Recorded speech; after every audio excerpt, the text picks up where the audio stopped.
are seeking the assistance of the public after a woman was sexually assaulted on Saturday the 7th of December 2013 at Victoria Park. The circumstances surrounding this offence, between midnight on the 6th of December and around 12:15 a.m. on the 7th of December 2013, a female victim walked from East Terrace onto a sealed path heading in an easterly direction through the Victoria Park racecourse.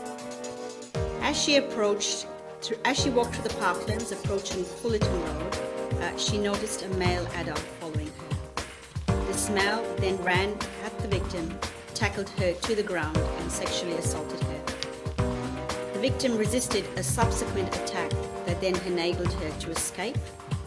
In the struggle, the victim had gouged the left eye of the offender and punched him to the right side of the forehead. The victim has suffered some injuries and received medical assistance for those injuries. She is being assisted by police in terms of her welfare and overall health. She is assisting police with a number of detailed descriptions in relation to the identity of this male. I'll just give you a description of the offender, which is quite important. He is described as Caucasian, anywhere between his mid-20s and 30s. He weighs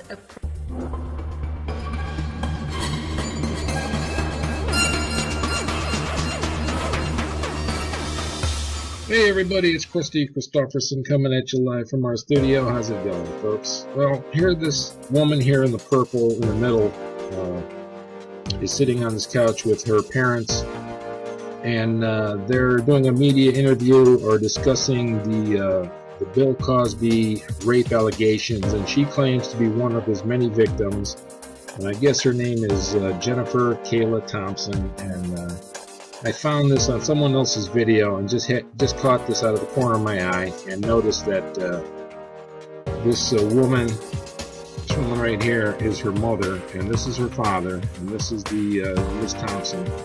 She claims that in 1988 in New York City she was a protege working under the tutelage of Bill Cosby, and I guess she wanted to become a star or whatever, and was coerced or went along with providing sexual favors to Bill Cosby, and said that she was paid the sum of $700 for those favors, and now she's claiming that that was rape, even though nothing was ever reported, and she's come out with all these other women to accuse Bill Cosby, and I just happened to notice that this woman here, her mother, just happens to shop at the same 777 order out of chaos store that all these other jokers shop at. And you can see there's sevens all over this woman's dress. There's one there. There's one there. There's one there. There's another there. So it's the same code. It's 777 order out of chaos. So what I would say with this Bill Cosby story is these victims are going along with the scripted story that Bill Cosby is some sort of sex fiend and rapist, and I have to believe, although I don't know 100% for sure, that Bill Cosby is a willing participant in this. I mean, I have no way of knowing for sure, but I just can't believe they would turn on him and wait 30 years if this was going on and no one ever said anything, and all of a sudden they're going to come out with this story. But the reason why they do any of these hoaxes or fake news stories that they do are one of two reasons. It's either for money or for control. And in this case, I would say it's all about the money, and not only trying to get money out of Bill Cosby, but creating money for these women with book and movie deals, and being able to get a sensational story in the media in order to make money off of magazines and gossip magazines, National Enquirer type of things, these rag magazines that come out with all the gossip, all this juicy, salacious stuff they put out as news and journalism. And this, more likely than not, is a created story, sensationalized, and you notice there's no charges filed. There's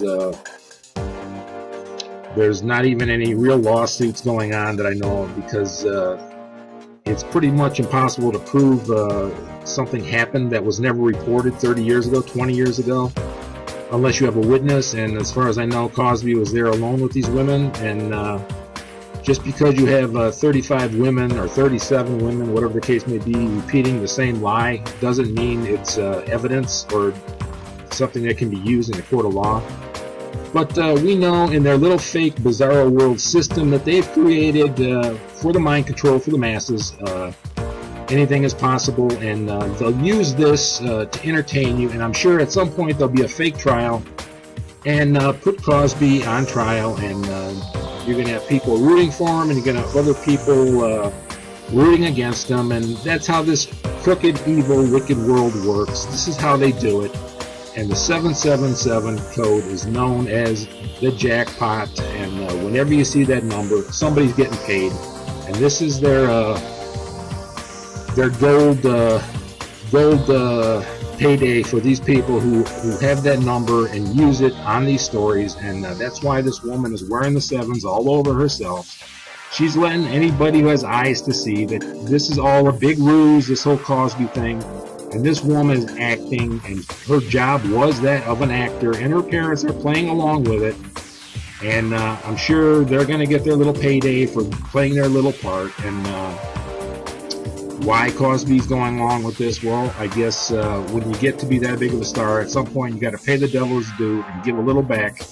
And that's what he's doing, just playing along with the little made-up story. And the guy's 77, 78 years old. He ain't got much longer to go in this. I guess he doesn't really care. It's not like he needs the money, but let's face it, these people get addicted to fame, and that could be one of the reasons why he's allowing this to go on. And we'll see how far this goes. But 777, it's their order out of cash code.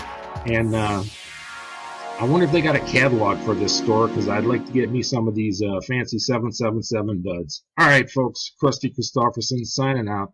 You take care. Bye-bye.